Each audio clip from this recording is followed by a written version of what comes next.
Hey guys, how's it going? Dusk here, and today I am bringing you guys another Animal Crossing New Horizons tips video.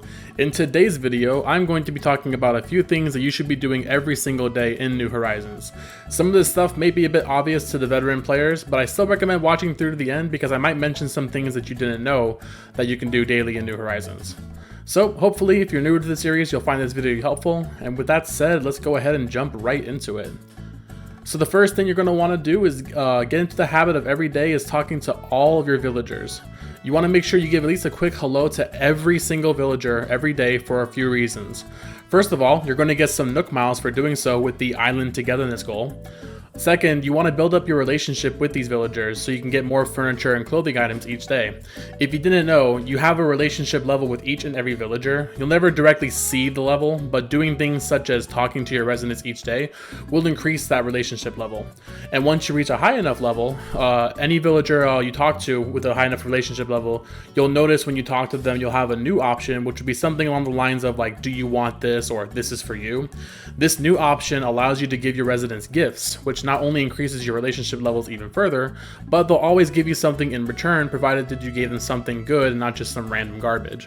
So this is a great way to get some furniture or maybe even a few belts each day. You could potentially be receiving 10 new furniture items every single day if you befriend all of your villagers and make sure that you're giving them gifts. You can also give them outfits, and if they like them, they'll wear those outfits every day, so you can actually change up how they look as well. And finally, the last reason you want to check in with your villagers each day is because sometimes when you visit a villager while they're home, they'll be crafting something at their table, and if you talk to them, they will happily share with you whatever project they're working on, and they'll give you access to more DIY recipes. This doesn't even require any sort of relationship level either, so you can even check in on villagers when you're on somebody else's island and get more DIY recipes that way. So make sure you're always stopping by and saying hi to the villagers every single day. Next up is a very common one. If you've played Animal Crossing before, you should already know this, but for those of you who are new to this series, another thing you're going to want to do every day is hit all of your rocks for resources. Each rock on your island contains valuable resources such as clay, iron nuggets, stone, and in some cases even bells or golden nuggets. The best way to farm these is to dig 2 holes behind you like this, and then hit the rock as fast as you can until you can't get anything else out of it. The reason why you dig the holes behind you is because you need to hit the rock fast enough to get the maximum resources, so the holes prevent you from being knocked back by the recoil and needing to walk forward again to hit the rock. Also, if you ever find yourself with a rock that you don't like the position of, you can simply eat a piece of fruit and then you can break the rock and a new one will spawn for you on the next day. The third thing you're going to want to do every day is check the beach for DIY recipes. Each day you're going to find a DIY recipe inside of a bottle washed up on the shore somewhere. And currently during the Bunny Day event, you'll actually find another bottle each day with an egg recipe as well. This also applies to every character living on the island, so if you have a second character, or let's say, your mom or dad or brother or sister plays the game with you, make sure they're checking this as well, because you could be getting at least, one item, DIY item per day. The fourth thing you're going to want to do is stop by resident services. There are special characters who will sometimes be hanging out in the plaza outside the building, so you definitely don't want to miss out on those guys. Inside the building, you'll have the recycling box, which will sometimes have random furniture or resources, including the rusted parts, which can be used for crafting, so you want to make sure you're grabbing those, because I'm pretty sure that's the only way you can find the rusted parts. And then finally, you have the Nook Miles ATM machine, which awards you Nook Miles each day you check it, up to 300 miles per day. So that adds up pretty quickly if you're checking and playing the game every day. Also, if you have amiibo cards and a campsite, you can invite one villager to the campsite per day, and they'll always ask you for a crafted souvenir, which they'll not only provide you with the DIY recipe for, but they'll also possibly give you furniture in exchange for it. So it's yet another way to get some new items and some new DIY recipes every day. Also, if you invite the same camper 3 times in a row and provide them with whatever souvenir they want, they will eventually ask to move onto your island, and you will get to choose the villager that they replace. So it's also another good way of getting rid of villagers you don't like. Number 5 is to walk around your island and give all of your trees a shake. I know this might be a bit tedious, but each day you can find a few wasps and a piece of furniture in one of your trees. Catching wasps is super easy as long as you're holding onto a net while shaking trees. Just make sure that you're shaking them down from the front, and that way if a wasp nest falls, your character will automatically face it, so all you gotta do is swing your net to catch them. Super easy. And these guys are worth 2,500 bells a pop, unless you want to wait to sell them to Flick, in which they'll sell for a bit more. And their nests can be used for crafting as well, so it's a good idea to make sure that you're catching a few of these every day. You'll also get Nook Miles for the furniture you find in the trees. So not only do you get furniture, but you get some Nook Miles as well. There's also a Nook Miles reward for catching 5 wasps in a row. So this is another way you can get some easy miles right there.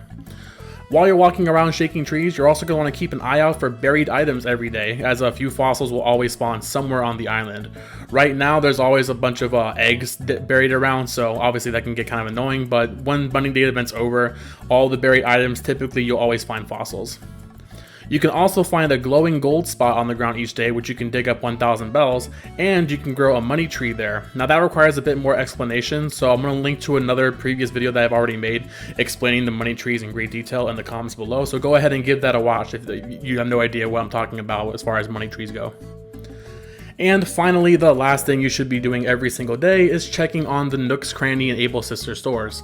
Both stores offer different items each day, so you want to make sure you're checking those so you can get some new stuff. And also, you should be checking your turnip prices every day from Nooks Cranny. Even if you don't participate in the turnip stock market, if you find yourself with a really high turnip price, you can easily make some money by allowing other players onto your island so they can sell their turnips in exchange for a cut of their profits. This is a super common practice in Animal Crossing discords and trading groups. So if you ever find yourself with a very high turnip price, like let's say 500 bells per turnip, you can probably charge people around 200k bells per trip, which sounds like a lot, but keep in mind, if they're bringing a full inventory full of turnips to your island, they're making about 2 million bells off that trip, so I'm sure they're not going to mind throwing you a bone for hosting them. You can also talk to Sable each day at the Able Sister store. At first she's pretty dismissive and she kind of brushes you off, but eventually if you check in with her enough days, she'll start to open up and have more dialogue for you. I don't know if this actually gets you anything in the game. In previous Animal Crossings, this gave you access to the QR codes and the custom designs, but you have that unlocked by default this time, so I'm not too sure if talking to Sable will actually get you any rewards for that, but it's nice to have some more dialogue and so try talking to her every day and see what happens.